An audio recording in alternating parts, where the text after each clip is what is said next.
مساء الخير عليكم متابعي ومشاهدي القاهرة 24 في كل مكان. ملعب القاهرة 24 احنا موجودين مع حضراتكم هنا في مركز اسنا محافظة الأقصر، وموضوع قصة تشجيع نادي بيراميدز وكاس مصر وحصوله على بطولة كاس مصر. يمكن نادي بيراميدز كرة القدم اللي يعرف باسم نادي الأهرام، هو نادي كرة قدم تم تأسيسه في 2008 تحت اسم الأسيوطي سبورت.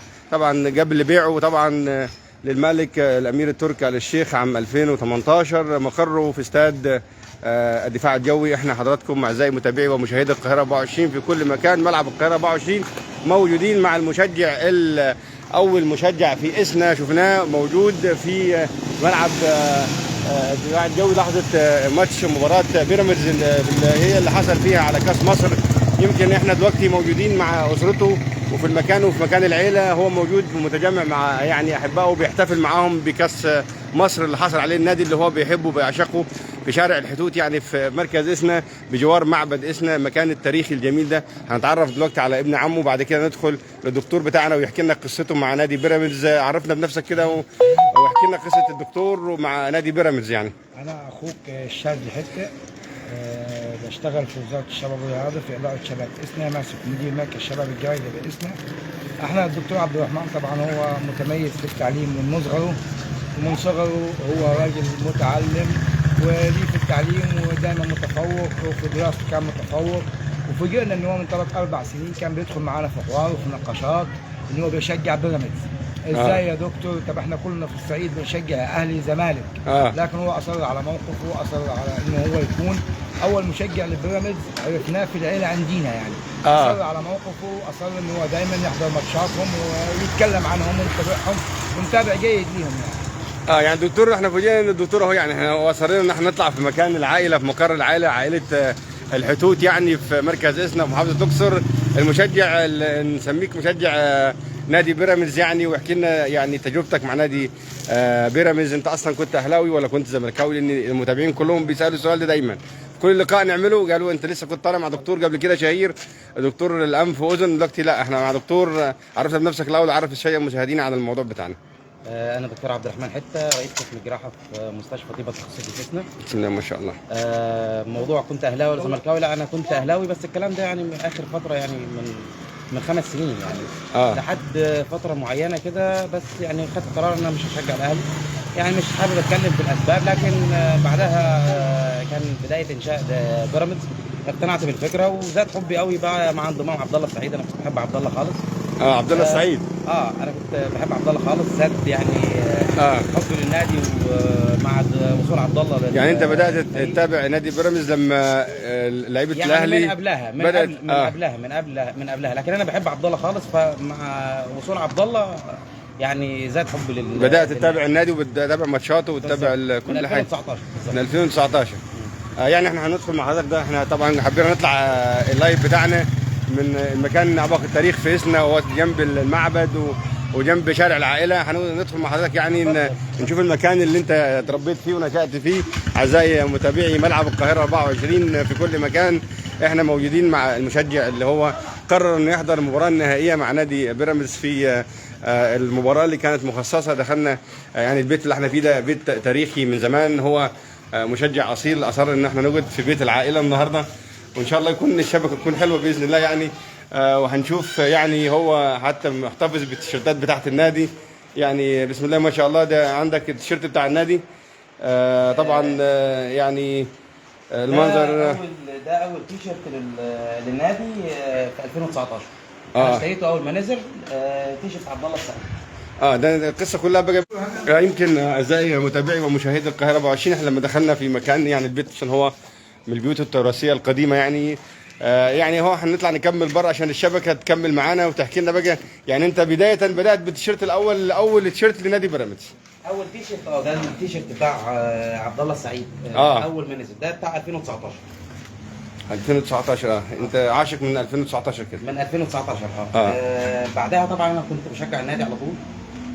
لما كان نادي اسوان طبعا كان في الدوري الممتاز. فلما هم جم عندنا اسوان انا رحت الاستاد وحضرت الماتش.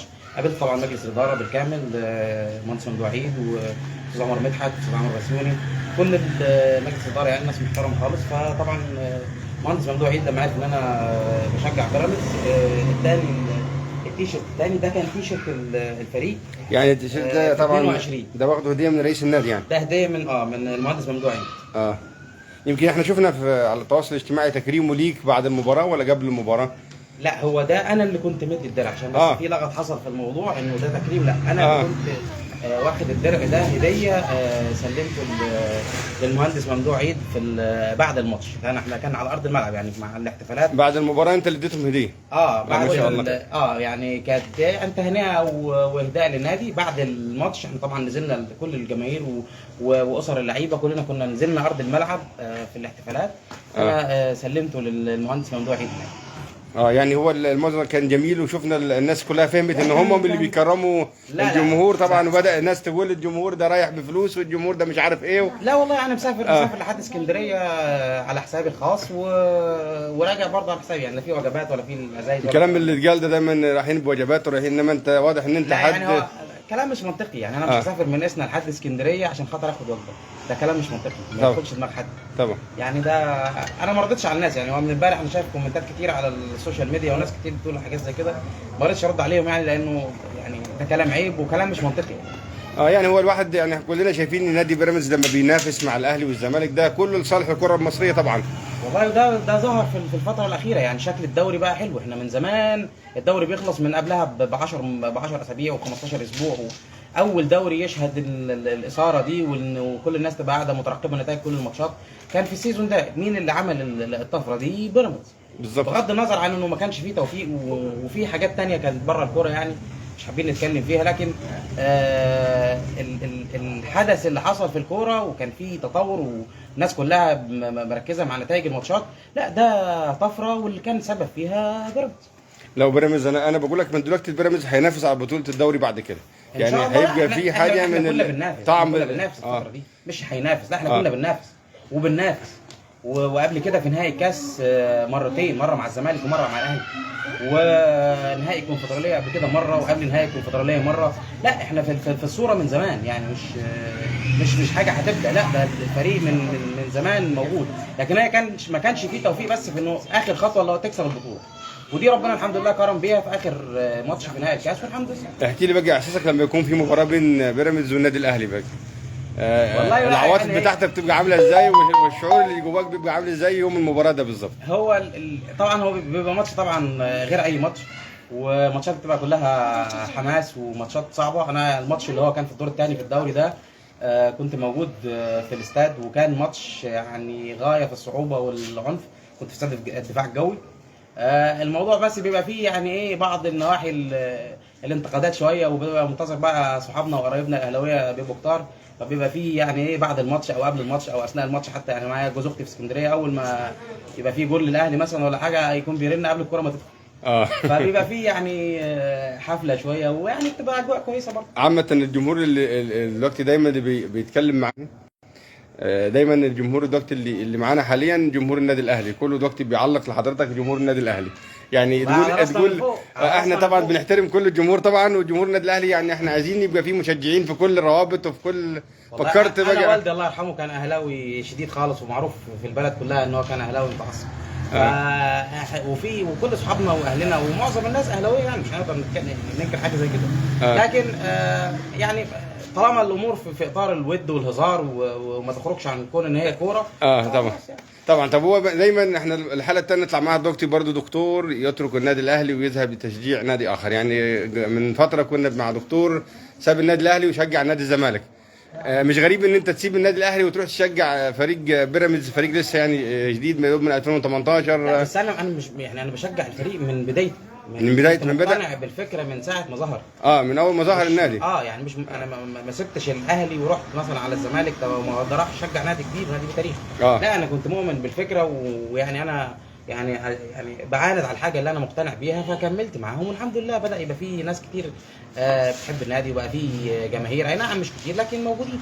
بدات تقنع حد من صحابك وقرايبك ان هم ينضموا معاك للفكره ويبقى في رابطه لنادي بيراميدز؟ بالعكس والله انا مش يا عم انا في الصوره يعني انا كلهم دايما في تريقه، ودايما لما يكون في ماتش ما بين بيراميدز والزمالك او بيراميدز والاهلي بيكون في يعني دايما تريقه، ويعني شاذ الزمالك. يعني ابن عمك ده مثلا عايزين نقنعه مثلا هو زملكاوي بس يعني طبعا مش حيوان لان انا برضه من مصغري زملكاوي. لكن هو اخذ عبد الرحمن فكره معينه، الدكتور عبد الرحمن. هو عبد الرحمن دايما كان متفوق في دراسته زي ما قلت لك، ما شاء الله عليه، معين وبيعاند في الفكره بتاعته. احنا كنا فعلا ندخل في مناقشات معاه، يا راجل بيراميدز يمين، لكن هو اصر على فكرته لحد ما نجحت. لكن اكل زملكاوي صعب طبعا اغير. طبعا الزمالك ليه طعم ثاني طبعا. طبعا كل واحد بيقتنع باللي جواه اصلي، وحب الزمالك ده للابد. يعني انا زملكاوي لكن عشان ممكن بالرغم ان احنا شفنا يعني شفت هزايم متتاليه للزمالك وخروجه، يعني لولا الزمالك ما كانش بيراميدز هياخد كاس مصر. الزمالك مش قصه بطوله، ده حب من الطفوله يعني. الله، ده عشق كمان يعني. الزمالك اصلي مهما اتغلب ومهما ازمات ومهما وقفوا قيد ومهما ما فيش فلوس ومهما وعاء والكلام ده كله، برضه احنا مالناش دعوه، احنا بنعشق الزمالك نفسه يعني. مش قصه بطوله او لا، ده قصه عشق الزمالك يعني. خلينا مع بعض. في اهلاويه كتير في العيله برضه مقتنعين بنفس الفكره، وبنحترم بعض وبنقدر بعض، كل واحد على فكرته وحبه اصلي من عند ربنا. ده اتولد زملكاوي، ده اتولد اهلاوي. خلينا بقى مع دكتور عبد الرحمن. بتفكر يا دكتور يعني يبقى في رابطه للنادي بيراميدز في الصعيد؟ يعني احنا معانا مشجع في بنبان في اسوان، لسه زميلنا كان طالع معاه وعندنا هو في لوكسور، يبقى كده لوكسور واسوان هيبداوا يعملوا رابطه ويشجعوا نادي بيراميدز في المستقبل. فكره وجود رابطه من عدمها يعني دي انا ما اعرفش يعني. ما شاركتش في حاجه قبل كده يعني ان يبقى في تنظيم مثلا في حاجه معينه او حاجه زي كده، لكن اعتقد ممكن يكون فيه يعني، خصوصا انه الشباب اللي طالع دلوقتي مع وجود السوشيال ميديا ومع وجود ثقافات مختلفه واكتر من حد، ما بيبقاش يعني زمان كان اعلامي واحد بيطلع على التلفزيون، لا دلوقتي الناس بقت تسمع لاكتر من راي، فالاجيال اللي طالعه ممكن يتكون فيها يعني لاكتر من مشجع لاكتر من نادي. يعني احنا بنشوفك في كل مباراه بيكون فيها بيراميدز بتحضر المباراه، حضرت كم مباراه لحد دلوقتي لنادي بيراميدز من اول ما بدا بطوله كاس مصر والدوري؟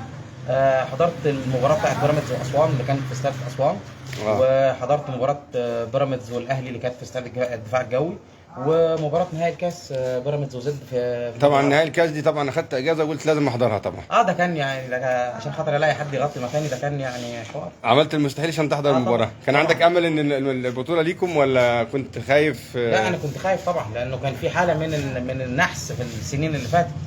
كنت خايف خالص. بعدين انا واخد مشوار، ده انا يعني من اسنا على القاهره ومن القاهره على اسكندريه، ومشوار اسكندريه برج العرب ده لوحده ساعه يعني ساعه مشوار صعب، كان مكان بعيد للمباراه فعلا يعني. طبعا احنا طالعين من الاستاد بعد الساعه 12 يعني. طيب يعني اليوم اللي كان فيه المباراه حسيت مين الجمهور الاقرب ليكم اللي كان بيشجعكم ويعني وعايز الفريق بتاعكم يفوز، جمهور الاهلي ولا جمهور الزمالك اللي كان متعاطف معاكم اكتر؟ لا مفيش حد اهلاوي كان بيتعاطف معانا. طيب كده ظهر الموضوع ان مفيش حد اهلاوي يتعاطف مع بيراميدز خالص مفيش اي اهلاوي بيتعاطف معانا. الزملكاوي واغلب كمان صحابنا الزملكاويه يقولوا احنا عايزين يبقى في منافسه، وعايزين يبقى في يعني انديه جديده، ومش لازم يبقى في فريق واحد هو اللي بيكسب او كده يعني. يعني احنا اعزائي متابعي ومشاهدي القاهره 24 كنا ناويين نطلع مع الدكتور يعني في مكان كروي، لكن هو طبعا لينا هنا مقر العائله، يعني عائله آل حته في اسنا بجوار معبد اسنا المشهور، وسط طبعا ابناء عمومته، الكل كان فرحان معاه وجي فرح معاه طبعا، وكلهم بيقولوا احنا هنشجع بيراميدز عشان خاطر الدكتور عبد الرحمن، الدكتور غالي علينا طبعا، فكل هو ابناء العائله موجودين معانا، هو حاليا بيحاول يقنع ابن عم الزملكاوي ان هو يبقى زيه، بس طبعا دي مش تقدر عليها طبعا. لا صعب ان انت تغير واحد زملكاوي. لا صعب بالرغم من ولا اهلاوي صعبه يعني. مش كل الناس بيبقى عندها اللحظه اللي هو يقدر ياخد قرار انا هغير كذا وهنفذ كذا وهفضل عاند عليه، لانه في ناس كتير بتحط في دماغها كلام الناس، ده الناس هيقولوا عليا ده غير انتمائه وده غير. انا عن نفسي مثلا مش بحط حاجه زي كده، لما بفكر فيه بعاند عليه وبنفذه. بس انت اللي برضه اللي وداك بيراميدز حبك للنادي الاهلي ولاعيبه النادي الاهلي، مجرد ما انت في لعيب بتعشقه راح لنادي بيراميدز؟ لا خالص. لا انا كنت مقتنع بفكره انه يكون في كيان جديد، تمام. والفريق ساعتها لما بدأ كبير، كان في لعيبه اسماء، كان في كينو، كان علي جبر لسه لاعب كاس عالم، كان في احمد الشناوي، احمد ايمن منصور، كان في اسماء كتير، مجدي قفشه كان في الفريق في اول سيزون. كل اللعيبه دي كانت موجوده في الفريق، فكان كيان باين ان هو هيبقى حاجه كبيره. واول سيزون احنا نهينا مركز ثالث. ايوه فعلا.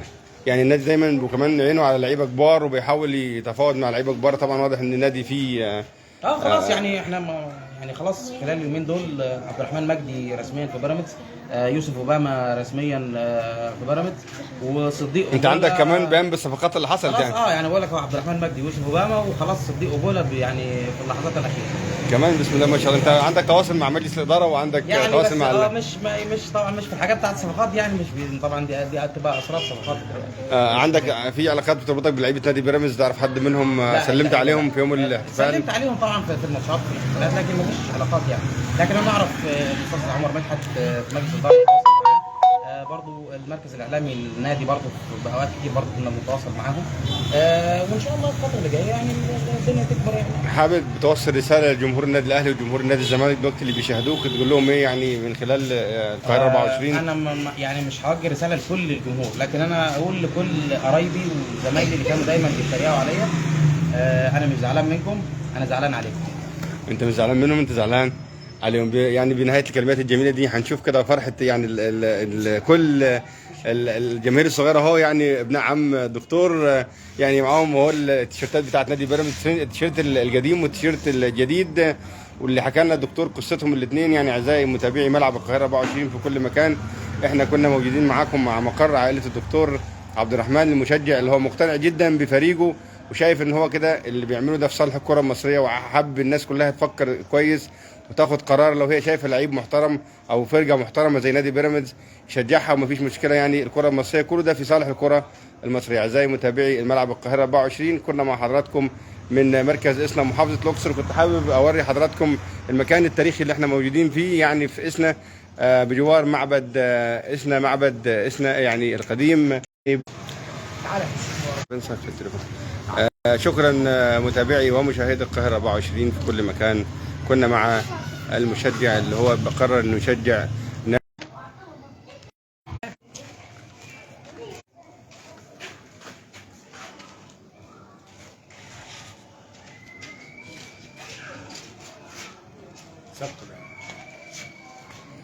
شكرا يا دكتور ليك. لا نورتونا ونورتوا شارع العائله، نورتونا. شكرا، السلام عليكم.